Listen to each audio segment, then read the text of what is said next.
58C that the Senator of Nairobi had sought to understand the government strategy on generally addressing the issues and the challenges currently afflicting public universities, particularly by perennial strikes by academic staff.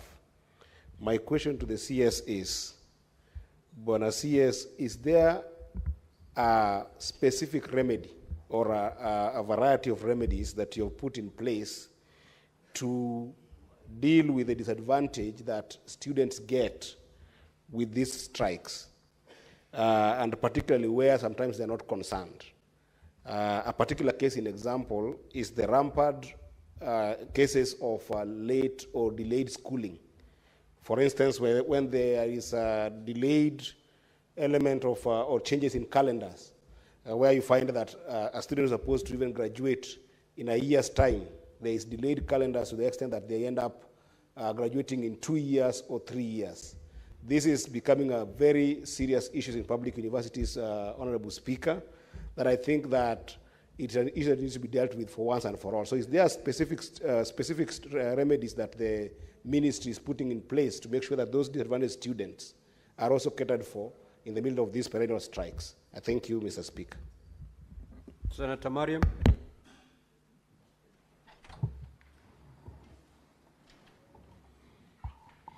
Thank you, Mr. Speaker, for giving me this opportunity.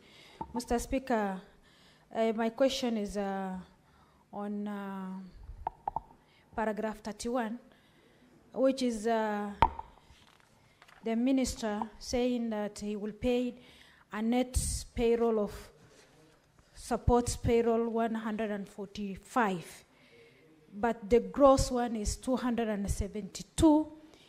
So there is what you call avoidable expenditure, which if you have not remitted the statutory deduction on time, there is interest per month.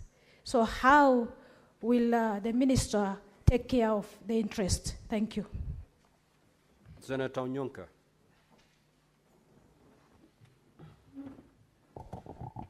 Mr. Speaker, thank you for giving me the opportunity to raise a supplementary question to the CS. CS, first of all, I want to welcome you as my CS because we come from the same county, but professionally I'm happy. I'm declaring my interest, Mr. Speaker.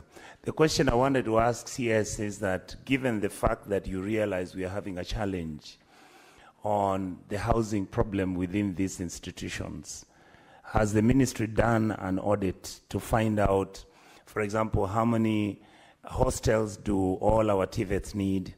And most probably, I'm sure CS, you know, even all our universities have no housing facilities or hostels. What is the most probable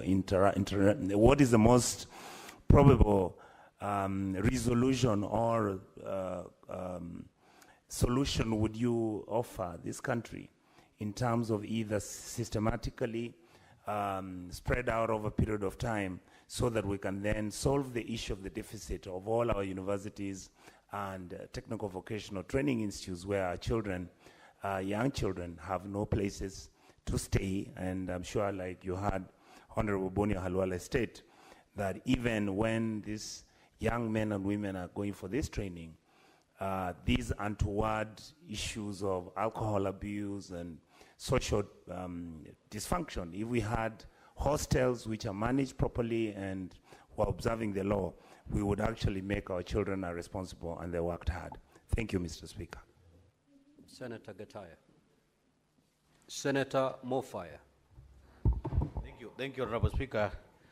My question is written to the predecessor to the current minister came here, and I had the same question. There is this school called Kamutwado Primary School, which was allocated 20 million. 2 million was advanced. That was 2019-2020 financial year. And up to now, that school has not gotten the balance of 80 million. That is 2019-2020 financial year. The predecessor, Honorable Machogu, the CS Machogu, had promised to give them balance. I don't know whether in your archives you have that information, Honorable Waziri. There is also the Raka Technical College, which the community and the board will want it elevated to the National Polytechnic, because that is the only technical that serves quite a very huge population, the entire lower part of Eastern Province and some part of Kambani and some parts of Maua. So the community and the board would request that this technical be upgraded to the National Polytechnic to serve the intended purpose. Thank you, Honorable Speaker. Senator Bone. Mr. Speaker, thank you. CS,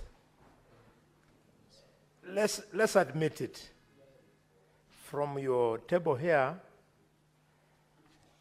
the school needs 12.9 billion shillings in pending bills.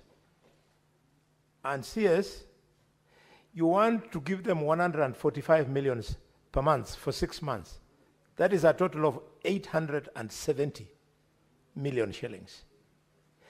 In view of the paltry 207 million that they are able to generate on their own, let's admit it, the college is insolvent.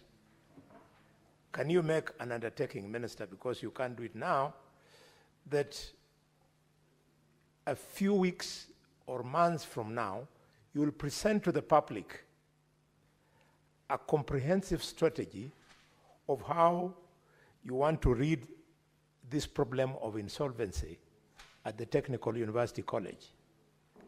Having said that, allow me to make a passing remark, briefly, Speaker, that the government must do something so that you talk to parents that it is not a must that every child gets a university degree. The courses that were being offered by the Kenya Polytechnic that was converted were equally competitive in the job market. Thank you, Mr. Speaker. Honorable CS, you may now proceed to respond.